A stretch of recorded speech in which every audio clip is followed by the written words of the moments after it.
Hello everyone, welcome back to Rolling Solo. My name is Adam Smith, and today we're going into the finale episode of Too Many Bones Undertow. We're going to be wrapping this thing up. Now, I say all that not knowing how this is going to actually pan out. We shall see. Now, I left you in the last episode with a choice, whether you voted within the video or in the comments, or also on social media, or even just messaged me personally as well. I tallied all of those votes up, thoughts and everything else, and we have chosen as a community to actually leave that lab alone. And what kind of works out with that situation, for me anyway, is the fact that there is some potentially pretty interesting stuff going on down there. Obviously, it sounds really, really bad, but it's also going to allow you guys to explore that whole situation on your own and be able to play through it not knowing what's going to happen. So it's kind of a side quest, basically, that you now will be very curious as to what really happens that way. And of course, you'll be able to explore that when you pick up the game yourself, if you have been enjoying it enough to do so. And I've also been really excited to see a lot of people actually receiving their Too Many Bones content. That's also really exciting as well. And recently, I think it was today actually, Chip Theory Games announced that they had stock of all of their products for all areas. So that's really exciting. So if you've been waiting to get the game or something, piece of it has been missing, the store is now fully stocked. So that's really exciting to hear. And that should allow people that are now interested in the product or interested in checking it out. Hopefully these videos helped you decide yay or nay. Either way, that's really all that matters, is just helping to inform you. But we are going to go ahead and we're going to actually use this particular day. We are on day number 7 currently, but things will change here in a second because we are going to go ahead and make an attempt at Nobulous. This should be quite interesting.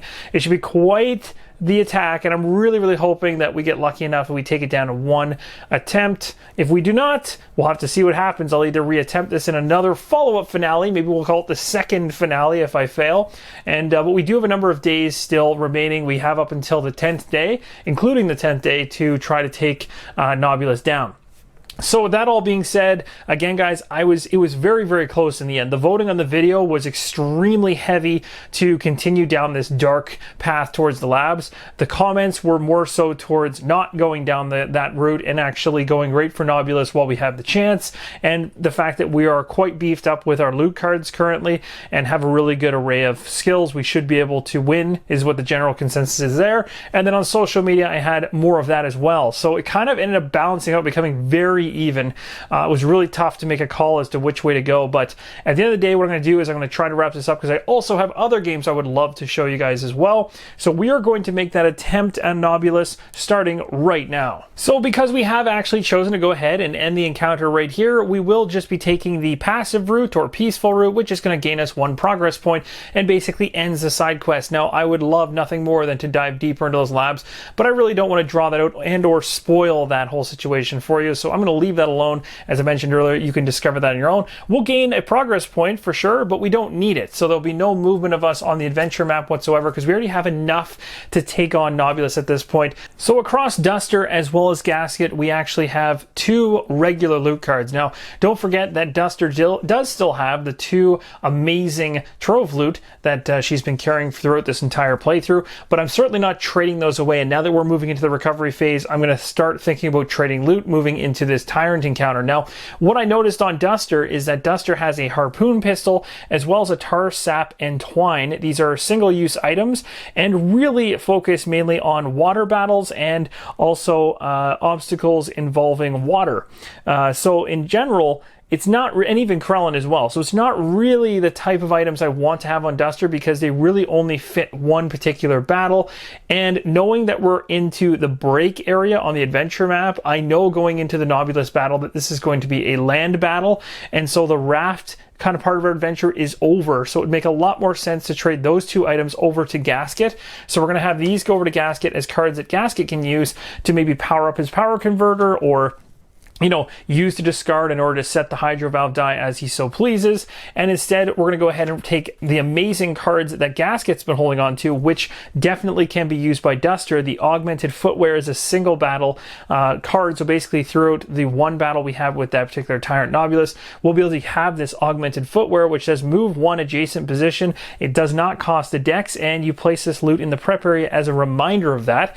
Also, the Handled Blade, which gives us 2 uses, and you basically basically just kind of turn it as you use it the 2 times, and so that keep track. And it says anytime during your turn, roll 2 attack dice apart from other dice, does not cost any dex, and deal damage to any adjacent unit. Rolling a bone breaks the blade, canceling any attack rolled, so that's kind of the negative there, and it must be discarded immediately, usable once per turn. So as long as you're not rolling bones, you're not breaking the blade, and you can get 2 uses out of it, hopefully, if you're lucky. So we're going to go ahead and place those on Duster. That's going to settle the trading of loot within the party. Next up, we have the option to make a lockpicking attempt, which we will not be doing because we have nothing in terms of trove loot to actually unlock.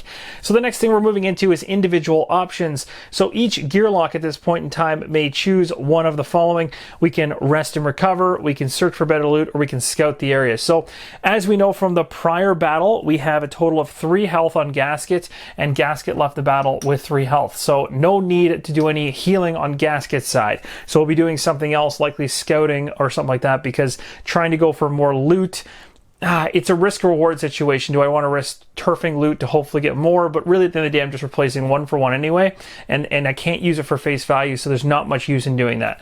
On Duster's side, she, on the other hand, currently has 3 health remaining from the prior battle, so she's going to want to go ahead and heal, but we also have Nightshade, who is at full health. So we could technically, though, if we wanted to, we could technically go ahead and use Flint and Tinder from Duster, because we are now in the recovery phase, and because Nightshade doesn't need any healing, I can roll that die to use it for Duster, allowing Duster to do one of the individual options other than rest and recover, like search for better loot or scout the area. I don't think I'll be searching for better loot, but scouting the area might be something worthwhile just to see what potentially could be coming at us. Now, after taking a little bit of thought on this one, I've actually kind of gone back. I was thinking originally that I was going to go ahead here and roll Flint and Tinder to heal up Duster and do something else, but I'm actually kind of thinking that I may not want to heal Duster all the way up. Going into this fight with Nobulous, it would be really cool to be able to know that we can bring Nightshade into play early,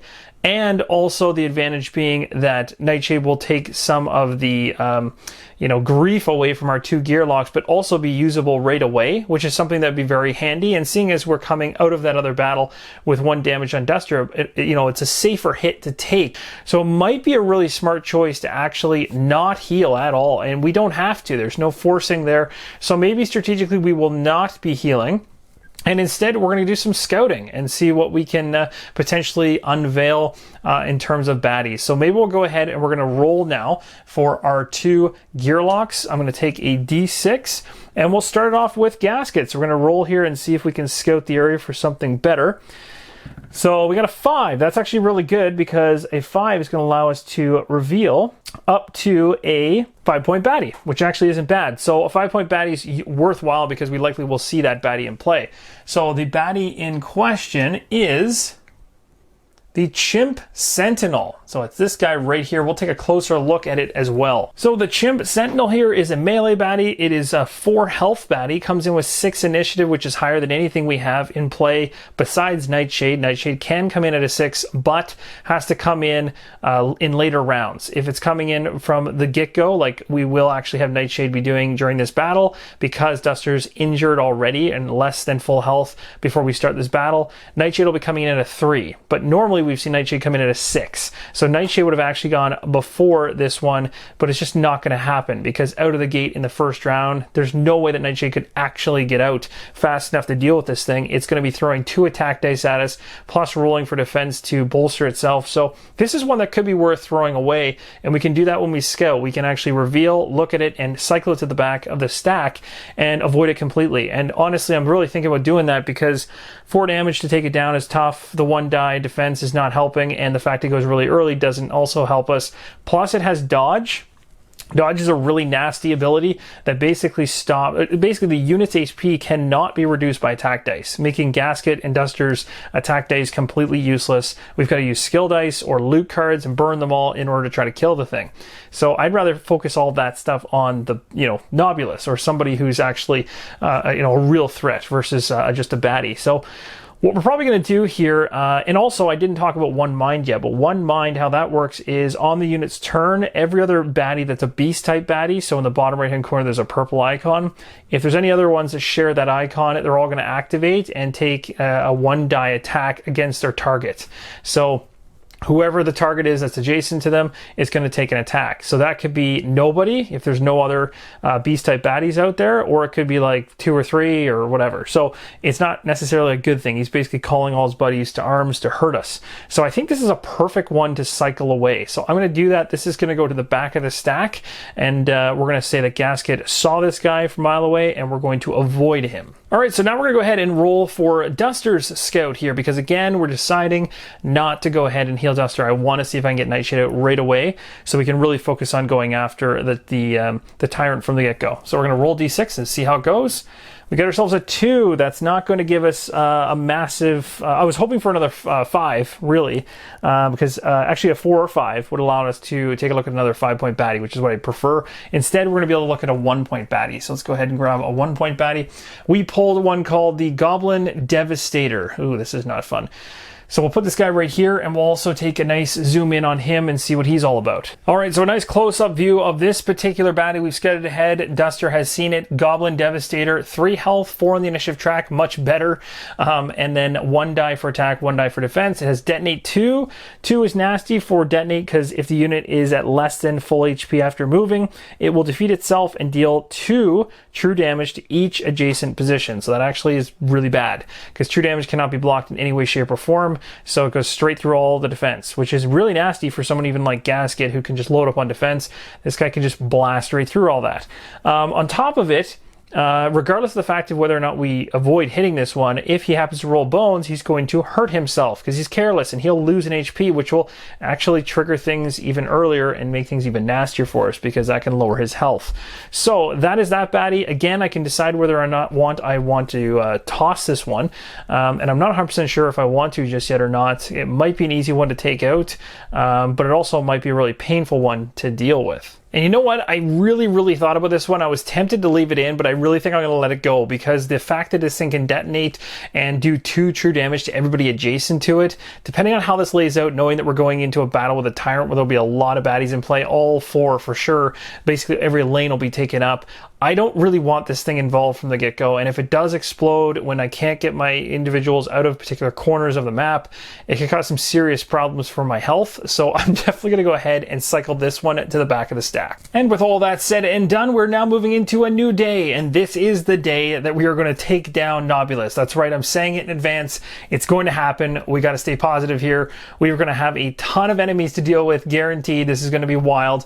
I really hope I can pull this off in one attempt. We'll see how it goes. So let's go ahead and tick the day counter up to 8, which is of course going to increase our baddie point total in general. We're now going to be going from 14 points in total, 7 times 2, to 8 times 2. So now we're at 16 baddie points, and that is likely going to make things a little bit more interesting going into this Nobulous battle. Nobulous, the oldest member of the Gearlock Council, and according to him, the oldest Gearlock to ever live. Nobulous Grint has always defied convention, disinterested in the pursuit of the fleeting pleasures of present day or century. He's turned his eye to matters of the next millennium and the search for immortality. He does not tolerate council interference and stands in outright defiance of scientific ethics.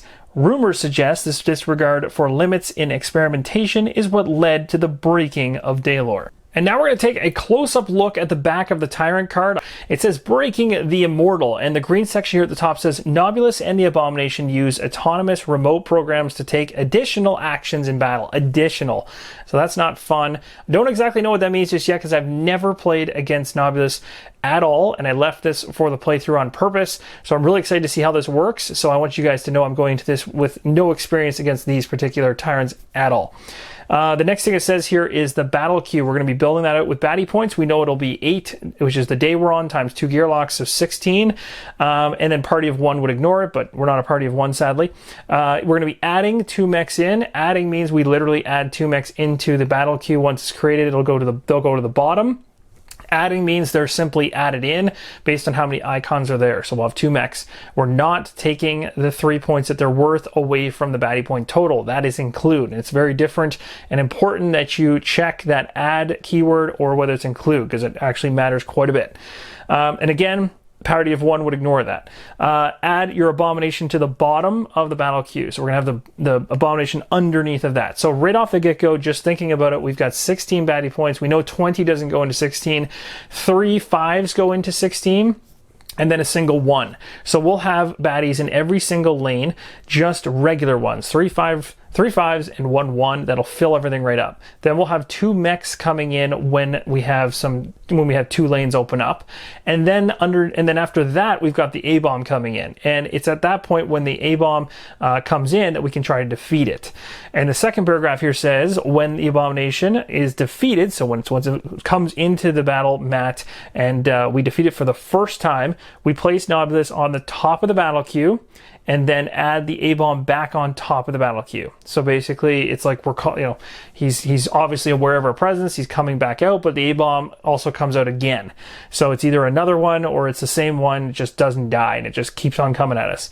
The first time the A-bomb enters the battle mat, place both Nobulous and A-bomb's Tyrant dice at the bottom of the initiative track. So that's huge. As soon as that A-bomb enters the mat, bad things are happening for us, because those dice, which are sitting up here just off screen, these things are going to start popping into the initiative meter and doing, autonomous type remote programming that are going to probably just devastate us. And those dice will remain there for the entire battle, even after the Abomination is defeated. So that's also worth mentioning. The next paragraph says, Tyrant dice take their own turn. You roll the Tyrant die, apply the result, place back in the initiative meter, separate from the Tyrant unit's turns. So they are almost double. They're doing 2 things to you almost every turn. They're going to activate, but their die is also going to activate, which is really nasty.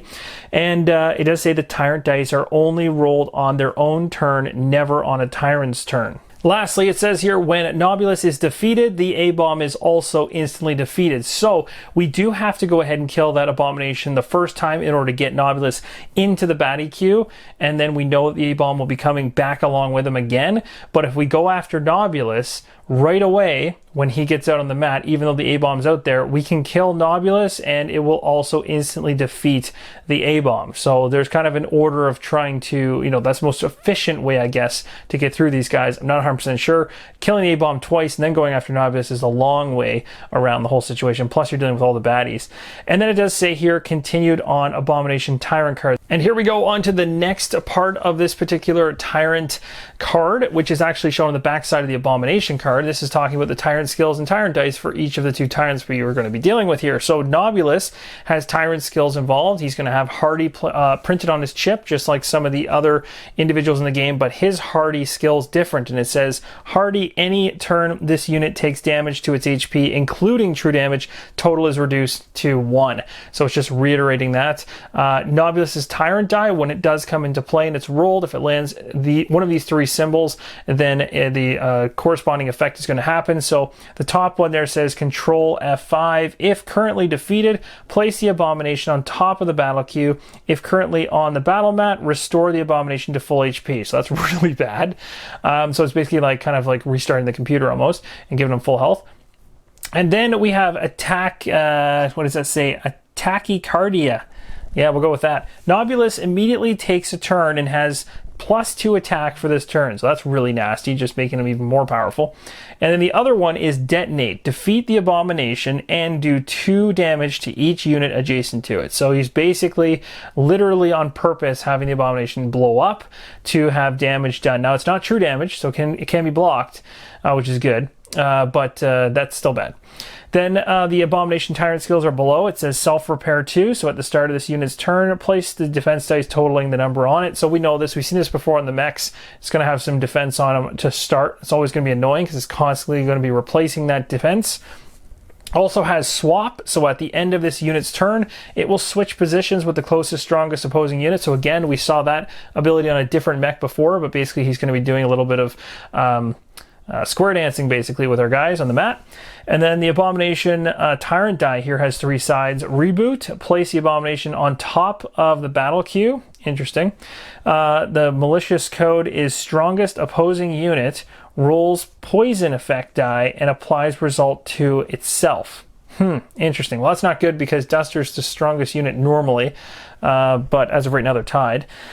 Overclock is the Abomination immediately takes a turn. Wow. So that just punches him into high gear and he's just going to go again. So that's really not good. So actually, none of those are good. But as you can see, those are going to be rolled separate from their actual turns in the game when the dice come into play.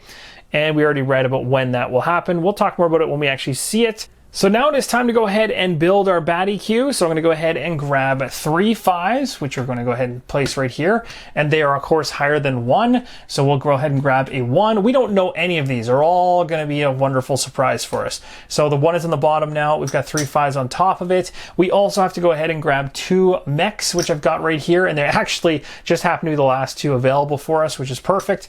And we're going to drop those underneath the stack. Again, not knowing what they are anyway. So this should be quite interesting. And now we're going to go ahead and grab the Abomination and add that to the bottom of this stack. So we got his chip right here. Again, not flipping it over, even though we still technically know its abilities and know it's in the stack, but check that thing out. We've got a lot of guys to churn through. So let's go ahead. I'm going to skip right past all the setup. We're going to get all of this stuff onto the mat, get everyone in position with their health, and then we'll roll for our Gearlocks initiative. And just like that, we got the entire Tyrant battle set up. We have 3 5-point baddies. We have 1 1-point baddie ending in lane number 4. They're all initiative up in the initiative track. We have the baddie queue over here, or battle queue full of baddies that are ready to come out and destroy everybody. We got some mechs left over, as well as the Abomination on the bottom. So once the Abomination comes out, we remember that we're going to place 2 of the Tyrant dice, which are sitting right here, into this track, and they're going to trigger in order when they come down the line and hit, regardless of the fact of whether or not those Tyrants are in play or not. And if any condition on these dice calls for that Tyrant to be in play, it just gets ignored, but these dice will stay in play forever once they're in the actual battle. So something we probably want to avoid. Now I want to talk about this one right here. This guy, the Goblin, he has a equipment ability that actually triggers the second he comes into the map. This one says when this unit enters the battle mat, we're going to roll a d6 and he's going to find some type of equipment. So we're going to go ahead and roll that and find out what he gets. So here we go. It's a 1, and a 1 says he found a piece of armor. So we're going to be increasing his HP stat by 2. That's not what I wanted to see. So we're going to be going ahead and grabbing 2 HP and making him even stronger than he already is. That's really unfortunate. So now his tower is even higher. So now we have three guys that are very high up on the HP side of things. So that's resolved. We also have Mischief on his ability chip, which is, again, removing dice, player's choice, from the target's active slots before attacking.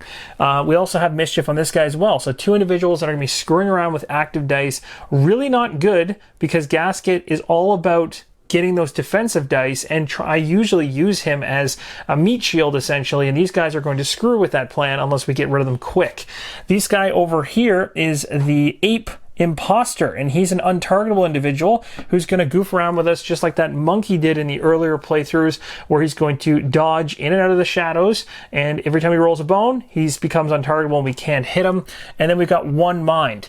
So again, when I tried to get rid of the 1 mind the last time I scouted, it came back anyway. The great news is I revealed the first 4, and there's not a single baddie with that particular beast icon beside it in play, so 1 mind will not trigger at all for now. Lastly, we have Hardy. So Hardy is at any turn this unit takes damage to its HP, including true damage, the total gets reduced to 1. So basically, it only has 3 HP, but it's a very slow burn to get all HP off of it. Now remember, I could have 3 separate individuals like Duster, Gasket, and Nightshade all take hits against him, and they could all be reduced to 1, and that would be enough to kill him. So long as he doesn't have any defense dice on him, that would be the 3 hits I need to kill him. But they have to be separate attacks, essentially.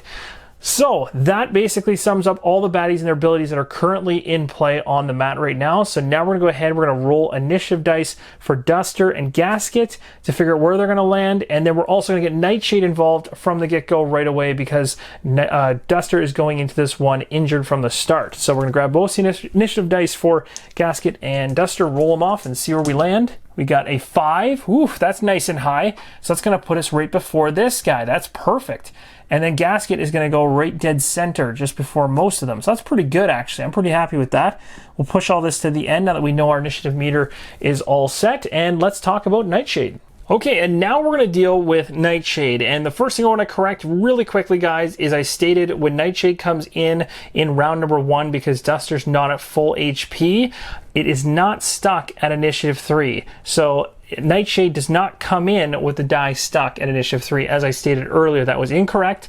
The initiative die is actually rolled and could land a 3 or a 6, depending on how I roll here. The only time it's actually stuck in an initiative numerical value is when it comes in after round number 1, when Duster's injured in future rounds. It comes in and is stuck at a 6, which we've seen multiple times. So we're going to be rolling the initiative die because Duster is finally going to be injured enough starting this battle to have Nightshade come in from the get-go. So here is the roll. We're hoping for a 6 because that would put us way at the front, which would be nice.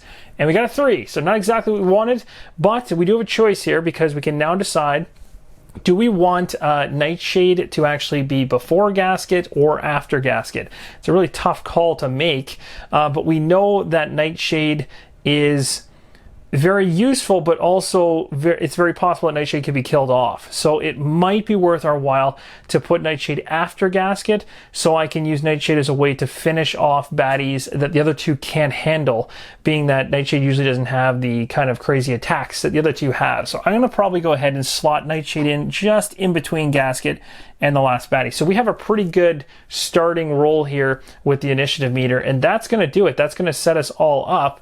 And now we're going to go ahead and get into some wonderful battle. But just before we do that, I'll let you guys know off camera, I've already gone ahead and put 4 defense in Gasket's active area, as it is an innate +1, and we know that gives him his full defense total in active defense dice. And then we also have full canisters of Hydro, 2 of them at 5, ready to go on Gasket. The Hydro Valve die is in the prep area for Gasket, ready to go to be rolled when necessary. And of course, we need to start getting our gear locks into the mat. And just like that, we've got all of our gear locks as well as a Nightshade on the battle mat. So we have Gasket here in a melee position. We also have Nightshade in a melee position. And of course, Duster can start anywhere on the battlefield. What I'm really focusing on are these 3 towers we need to take down.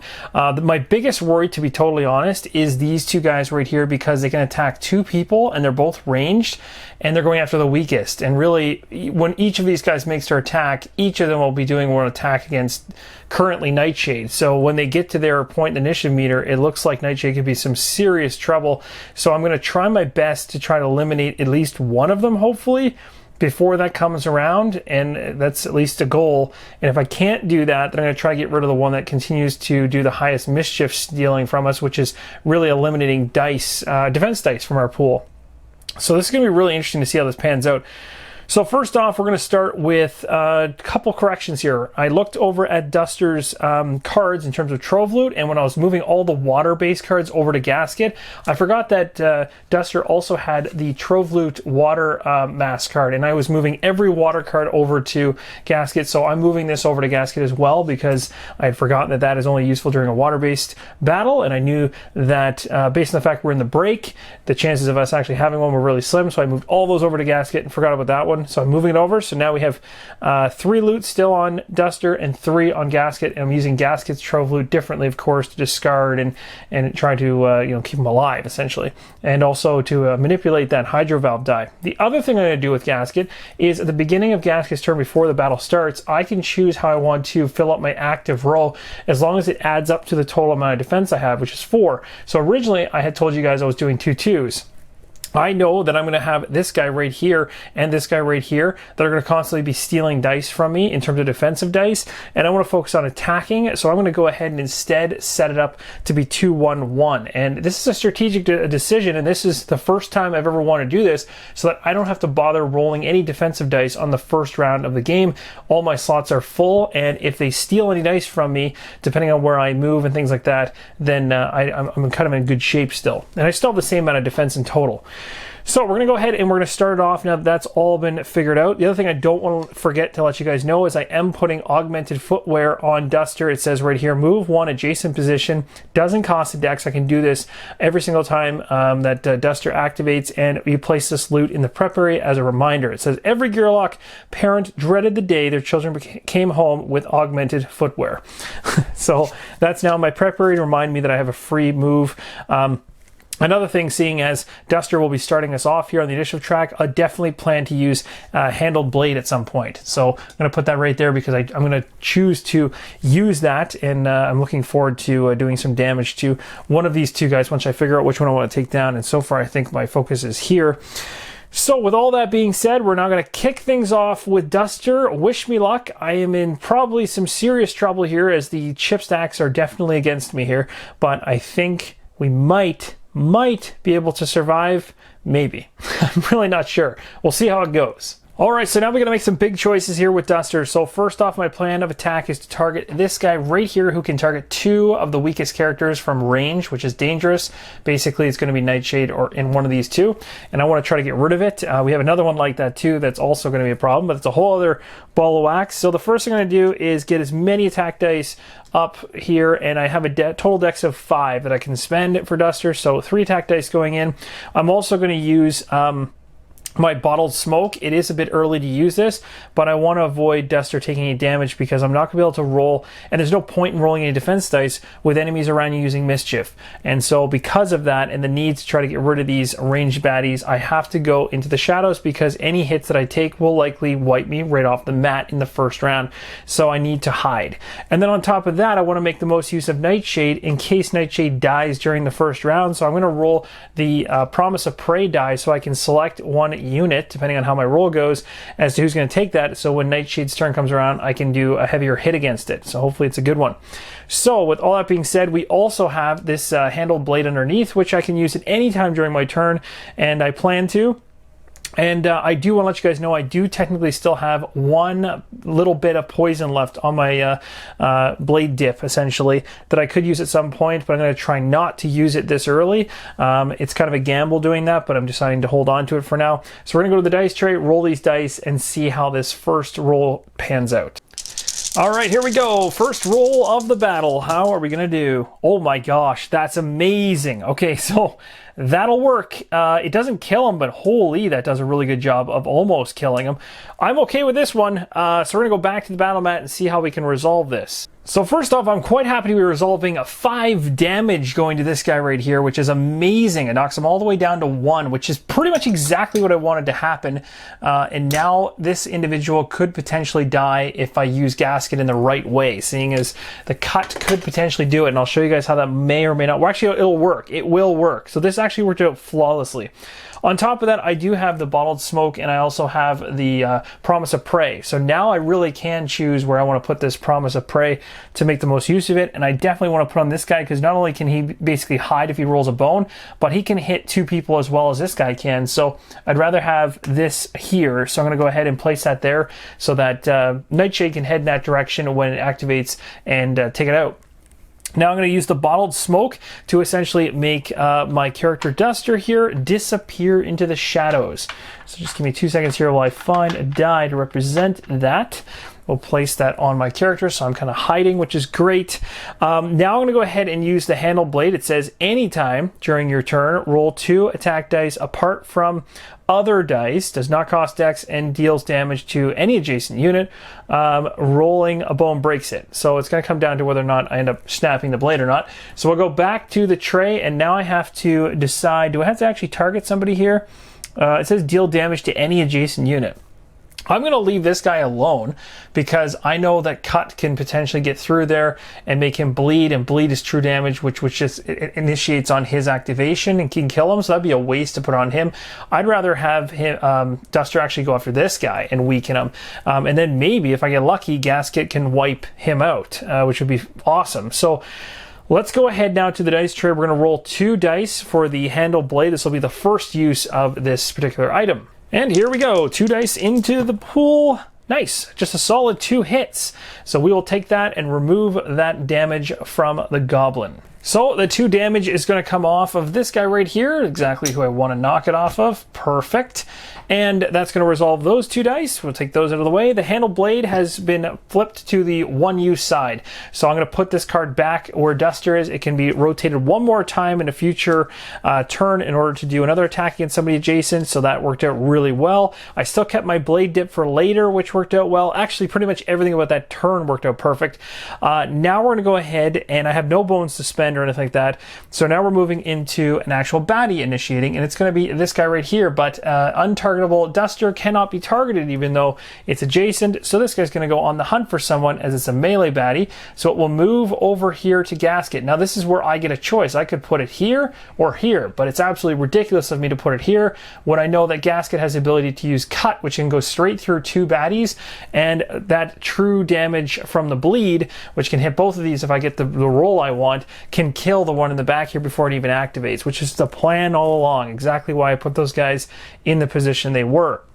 So what will happen though is this individual here is now going to activate and mischief is going to occur. So mischief, as we know, removes two dice in this case from the target's active slots before attacking. So it moved, and now it's going to attack. Before it attacks, it's going to remove 2 active dice. Now, if you remember, I have these dice in Gasket's active slot. There was a reason I put them in like this, and you're allowed to when you set up your dice pool at the beginning for Gasket. You can fill up the total number of defense in your active dice pool in that area however you want. 2 2s, 2 and 2 1s. I did it on purpose knowing that this guy is, my plan was to have him come over here and have hopefully Duster go untargetable. If it hadn't happened, this plan would have gone downhill quick. But basically I can have him remove 2 of my 1s away, which leaves me with a 2 defense, which allows me to have something because I'm going to be having 2 attack dice coming at me right now. So we're going to roll that. This is Gasket being hit, 2 attack dice. And there you go. So the shields that I had remaining actually pan out perfectly. That's going to block everything and no damage taken by Duster. And that baddie has fully activated. Equipment does nothing because that starts at the very, very beginning of a battle. So we're done, and Gasket is up next, and I think he's a little mad about this. Okay, so I've got Gasket's plan figured out, although I need to exhaust this die from Duster. I forgot to put that in the exhausted area. Remember, though, that Gasket's skill dice don't exhaust. So I have 5 decks with Dexter. I was going to say Dexter. It's Gasket. And we're going to go ahead and obviously be rolling the Hydro Valve die because I plan on rolling dice. I'm going to definitely roll that Cut die, and if I land it, we're going to be putting Bleed on these 2 individuals right here for successful. We also are going to try to roll this die here called Blast, which allows me to hit an enemy that's non-adjacent to me. That's not adjacent to me. So I can basically hit somebody further away if I want to, which is handy. But it does state that I can't hit someone adjacent. So the reason I'm rolling this in the first place is I really want to hit this guy to be able to help out Nightshade when it activates to move here, and when its Promise of Prey initiates with 2 attack dice and it gets doubled. With a Blast that's either a 1 or 2, it could help turn the tides of a potential success in combination and maybe take it out if we get lucky. That's the plan anyway. And then I'm going to have 2 attack dice to go in there just to try to hammer this guy home. If I get crazy lucky here, we could wipe 3 people in this first round and only have this one guy with Hardy, which literally just takes 3 separate attacks, and that thing is gone. And again, we didn't have to deal with any defensive dice on stuff. So still going well for now. Fingers crossed. I probably jinxed myself just saying that, but we're going to go with this. So Gasket's staying still. He's got 5 decks, as I mentioned. We're going to be rolling all 5 of these dice and hoping for good stuff. And here we go. So we're rolling off our dice. I'm dropping them into my hand. All right, so we got ourselves, that worked out pretty good. So this is actually going to work out pretty awesome. So let's go ahead and resolve these. So first off, we got 2 from this particular attack here, which works pretty good. So we'll be able to take 2 off the enemy in front of us. Cut is going to hit both of them, which is great. It's going to allow them to have bleed effect on them, which is going to give them true damage when they activate. We are going to spend Hydro, of course, for 2 of these, so we don't have to actually spend the Hydro from this die. So basically, you only spend the 1 Hydro from this die if you're not spending Hydro on your turn, which I will be because the little emblem's up in the top right. I'll be spending 1 Hydro for this cut and then 2 Hydro for this hit here. This hit here, I can do Blast to anybody that's not adjacent to me, so I'll have to make a decision as to who do I want to hit, but I also don't have to do it. It's just I have the availability to. I now have to decide if it's worth it. So right at the gates here, we'll do the 2 attack first because that's the easiest one to do. We'll clear out 2 chips from this yellow baddie here that we targeted. That's nice, down to just 2 chips remaining, which is pretty awesome. They're not as threatening anymore.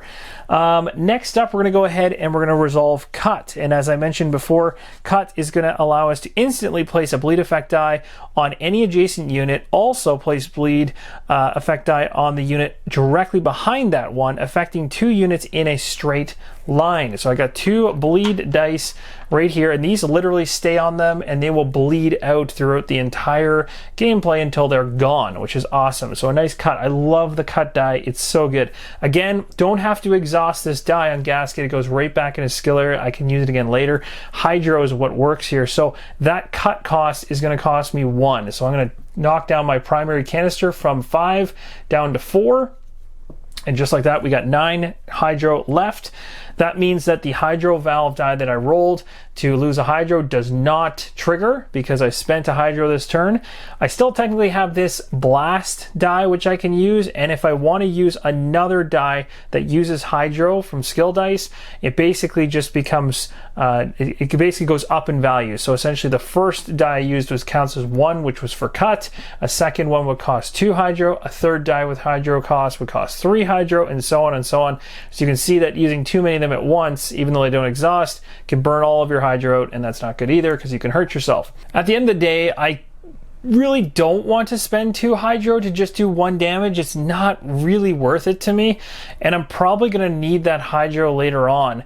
So it's a really tough decision because I could potentially spend 2 hydro right now to use this one, and I could knock off a chip from the stack here. There's 5 on this guy right now, but this guy basically, when Nightshade runs over here, oh, I guess technically he's running over there, he's rolling 2 attack dice. Even if I rolled a 2, it would double.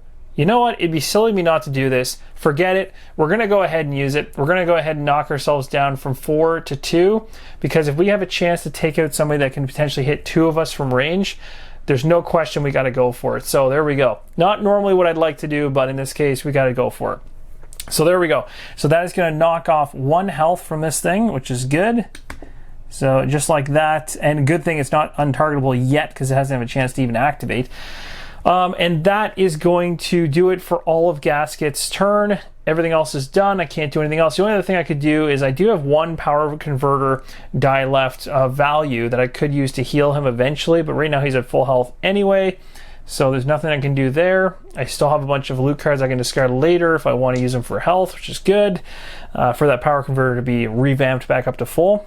I think that's going to do it. So at this particular point now, we're going to go ahead with Nightshade. So Nightshade's pretty straightforward.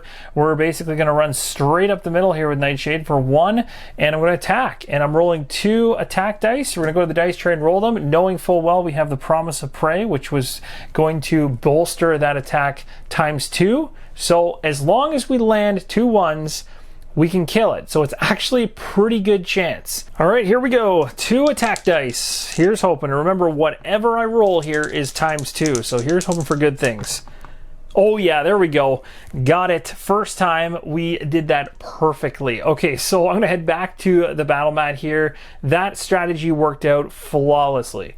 And at the end of the day, honestly, rolling 2 1s is pretty common with attack dice. I mean, the majority of the sides of the attack dice are 1s. And really, if I'd even just rolled a 2, that would have been good enough. So, I mean, the chances were high we're going to be able to make this. What really would have screwed us is if we had got a bone, which is a 1 in 6 chance on each of the dies. So, you know, the chance was there, it could have gone south, but everything's been working out so far, and I'm still crossing my fingers that it continues this way because this has been awesome. So we actually went ahead and full-on killed this thing, which is fantastic, giving Nightshade a better chance of surviving, I hope, although still has some threats around him with this particular kobold, but way less than what we originally would have had. So we have a lane marker available now, and this die will come out and be swallowed up by it later on. We're going to remove the health chips away. We'll take this enemy that we just defeated and put it in the discarded pile. And this particular Promise of Prey die has been exhausted. These have been used, so you won't be seeing those again in terms of that skill die, but definitely worked perfectly. All right, I'm really happy with that. So next up, we're going to go ahead and we're going to activate the blue baddie, which has, at the very beginning, he is bleeding, so he immediately dies, which is absolutely awesome. Doesn't even get a chance to do anything. He just bleeds out. So again, the strategy worked there, and we've knocked out another die from the initiative track, and another baddie's down. So we know already going into the next round, we're going to see 2 mechs coming out, because those are the ones next in line. Wow, things shifted pretty crazy there. Like, I literally looked at this battle mat at the beginning and was like, how in the world can I possibly survive this? But again, the dice rolls were in my favor on that very first roll with Duster. If Duster's rolls had not have landed the way they did, this wouldn't have panned out the way it did. Like, it just wouldn't have been possible. So that roll was phenomenal. Still blown away by it. And then this one here, we're now going to activate the green baddie here. This one's just hardy. It's a melee, so whoever's closest to it or adjacent to it currently, which is going to be Nightshade. So Nightshade is going to be taking an attack, but at least it's only one attack die and one defense die. So we have a chance of them rolling a bone. So, I mean, the way things have been going, if we roll a bone, you know something weird is going on. So, here we go. Here's the attack. Let's see what happens. Oh, well, the bone's on the wrong die, but I mean, it's still no defense for him, so that's good. So that means we can actually do 3 hits on him next turn, and he'd be gone, because Hardy basically reduces everything down to 1 damage. But 1 hit gets through. It doesn't kill Nightshade, though, which is great news. So Nightshade actually gets to stick around another round, which is surprising, because I thought Nightshade was a goner no matter what. And actually could have been if we had a roll to 2 there. It would have been lights out for Nightshade. So that's going to do it. That was the very first round. That was super exciting. So now we're going to go ahead and we're going to shift all this stuff down. We're going to rotate this over to round number 2. And we now have to enter a couple mechs into the battle. So it appears we've unveiled Spiderbot 4.0 as our very first mech baddie. So I've already put the lane chip marker number 1 underneath of it, as well as the 3 health chips. And it's going to have an equipment, so we're going to have to make a roll for it as well. But first, let's make a d6 roll and determine where it's going to fall in our land battle here. So we're going to go ahead and roll this out. We got a 2, so it's actually going to be far enough away from us to maybe not cause us as much grief. That works out pretty good in our case. We also have to do that equipment roll that we did earlier, so we're going to roll a d6 again. And here we go with the roll. We got ourselves a 4. So a 4 on the equipment is going to be a sharpening stone. Increase the attack stat by 1. Place an attack die on the baddie to remember the buff. That's not good. So now it's going to have an additional. So basically when it rolls its dice, it's going to be rolling 2 attack dice as well as 2 defense. And it has that solid defensive symbol that most mech baddies have. So right from the get-go, it's going to have the 2 defense as well, which is not fun. And it also has bleed. So bleed says place a bleed effect die on the target. This unit takes 1 true damage at the start of his turn and lasts the entire battle. So that's really bad. So this guy is a ranged baddie. So this is one we really need to take out really quickly, and we have to focus all our attention on it, because if any of the bleed effects get on our guys, we could be in some serious trouble trying to maintain that throughout the entire battle. So that's one that is high on the list to take down. Again, any mechs that come in after round number 1 always go to the bottom of the initiative meter. So it doesn't matter what your die face is, you just need to make sure that the lane marker, which is blue, is at the very bottom. I'll set it to 1 though to make it easier, and it just sits there on the very end.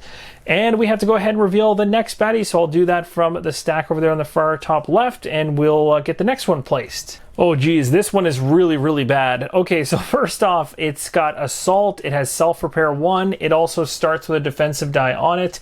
So we'll go ahead here and put that on there for the Self-Repair 1. Yikes.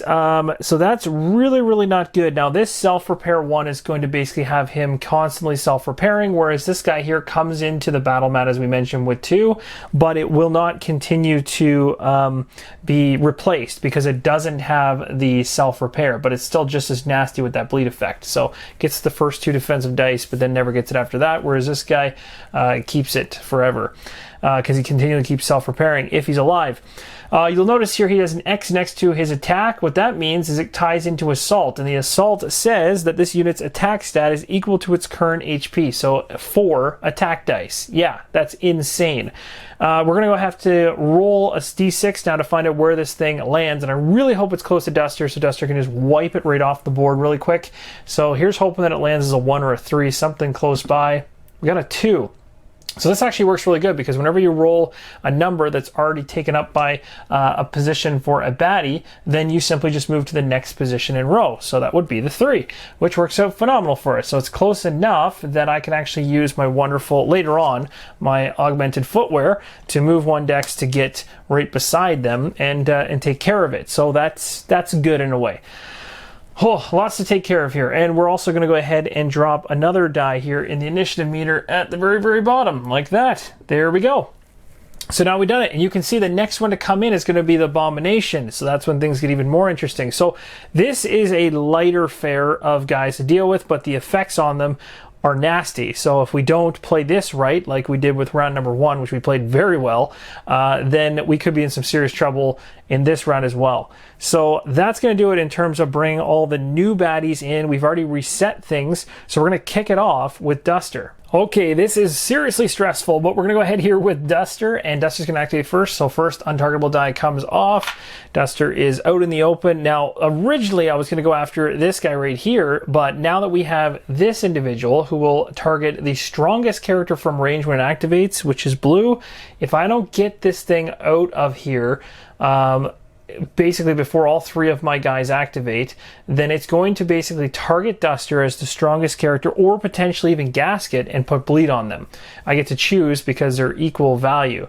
That's really bad, because no matter which one gets hit by the bleed, its true damage is just constantly happening. Now, the only person that could handle it would be Gasket, because the true damage that would be hit, he could continually use his power converter to basically kind of, you know, he takes the true damage, he uses his power converter to kind of bring it back. So he could handle it. But I'd rather just not be, you know, losing life for no good reason when I can just avoid it. So what I'm going to do is I'm going to ignore this this crazy bee that's over here, this mechanical wasp or whatever this thing is, mech swarm, essentially it's a number of them, and just kind of get away from them and head over here and just hammer the crap out of this thing. So the only thing I'm a little worried about is that I had a plan to take down this individual here. The only way I can do that and make sure it dies on its turn when it activates is if I can get 1 more damage on it. I don't want to use up either of these 2 guys' turn doing that. I'd rather have them hit this guy or somebody else. So I can really focus on hopefully being able to use Gadget Armor, which lets me deal 1 damage to any unit. So if I happen to roll a bone at some point here with Duster, then I get lucky enough to be able to hit a damage. So I'm going to risk it.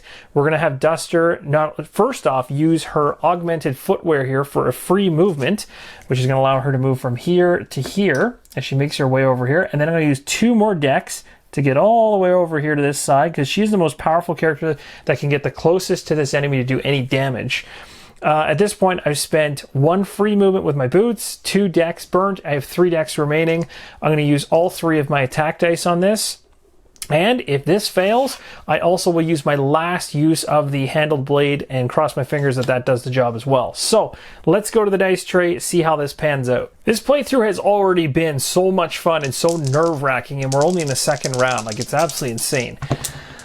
Okay, so we got 2 hits and a bone. Let's go and see what we can do with that 1 bone. Okay, so first off, we've got ourselves 2 hits, and those are easy to resolve. This will just remove the 2 defensive die on this particular baddie, so now we can get right to actually hitting it for damage.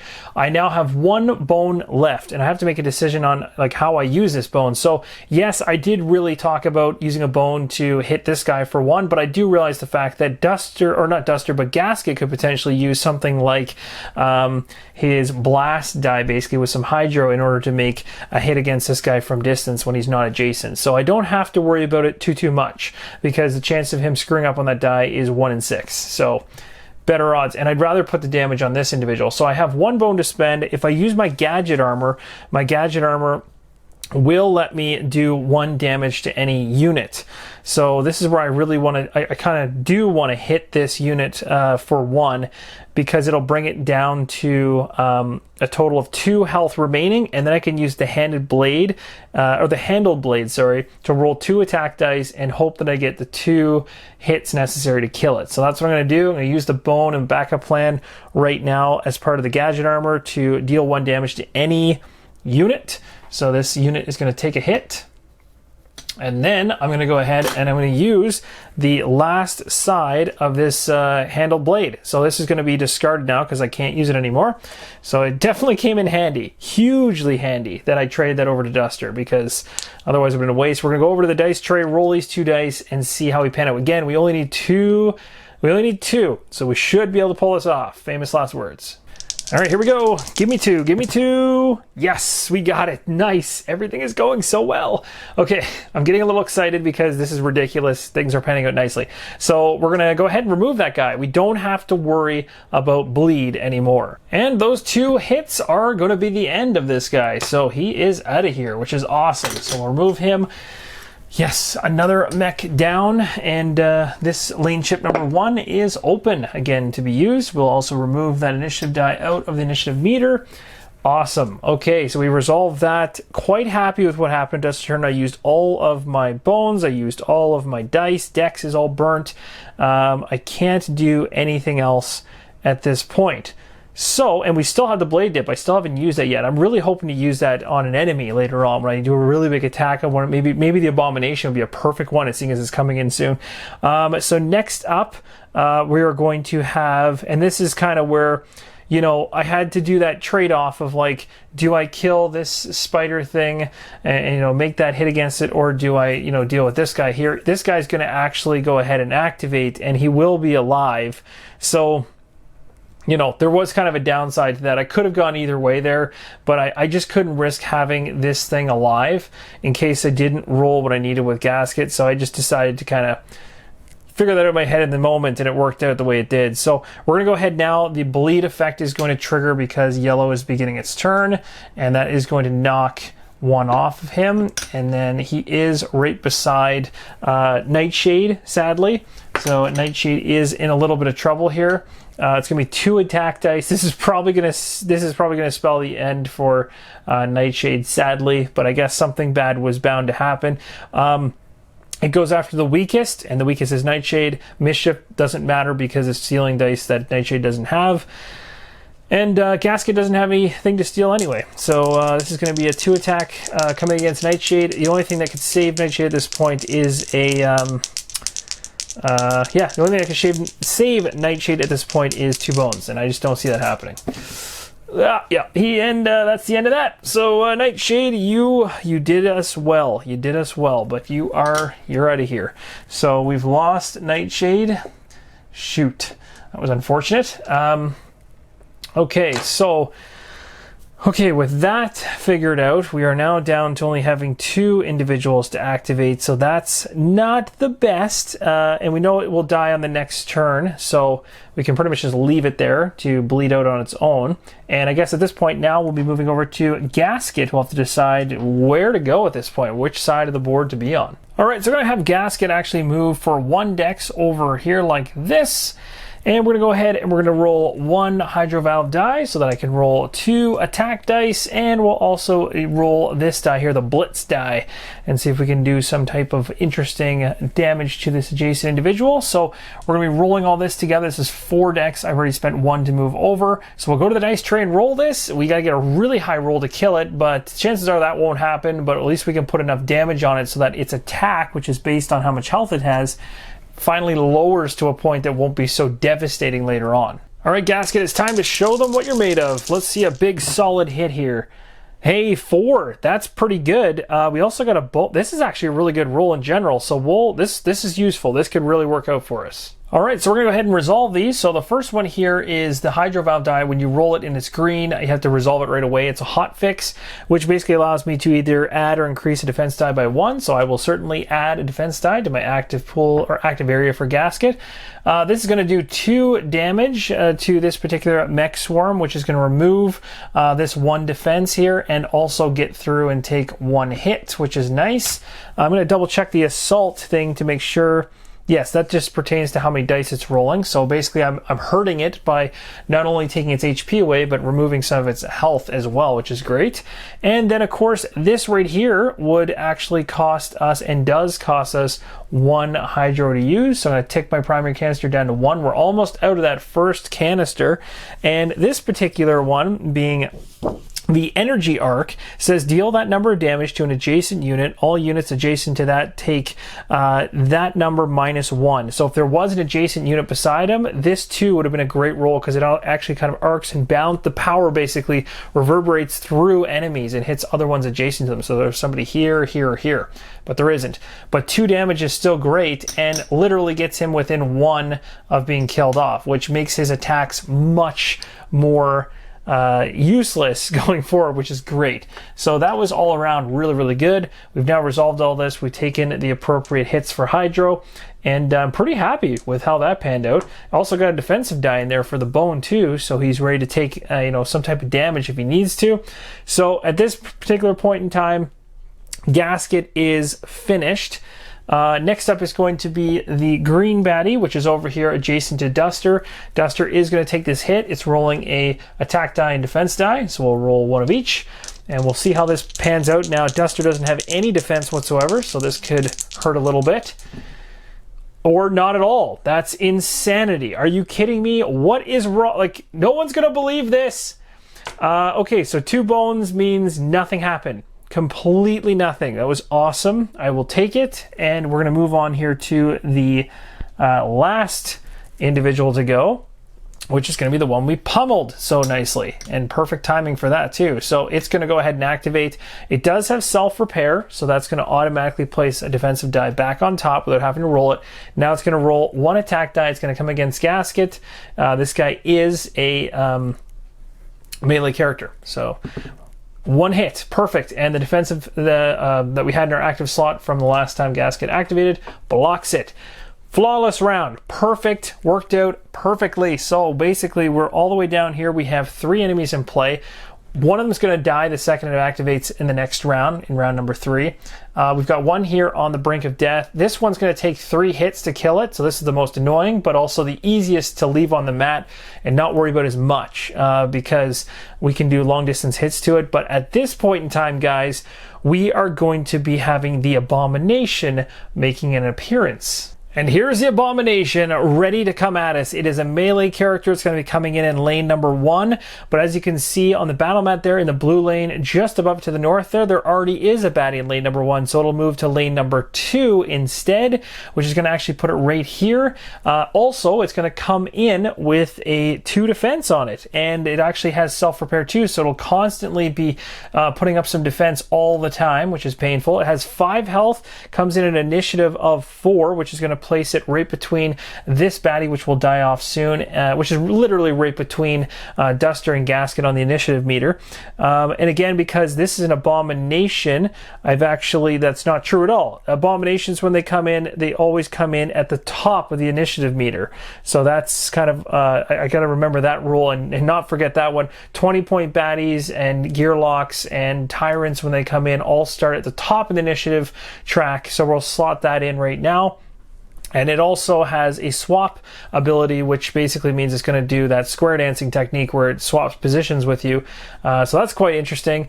But this is going to be tough. This is where things are going to get interesting. Our focus is going to be on taking this thing down, because the next individual to come out after this would be Nobulous. Although, once this individual is killed off, then technically we put Nobulous in the battle queue, but then we put this Abomination right back on top again. So really we'll be seeing this guy twice before we get to actually focus on taking out Nobulous. So it is important that we get the other baddies off this mat as fast as possible. Once we get one of them killed off this mat, which we know is going to happen, we need to get a second one off the mat so that they can both come in at the same time. We can focus all of our attacks on the second iteration of the Abominations coming out, which you'll see. A little confusing to explain, but you'll see it in action as I try to make it work.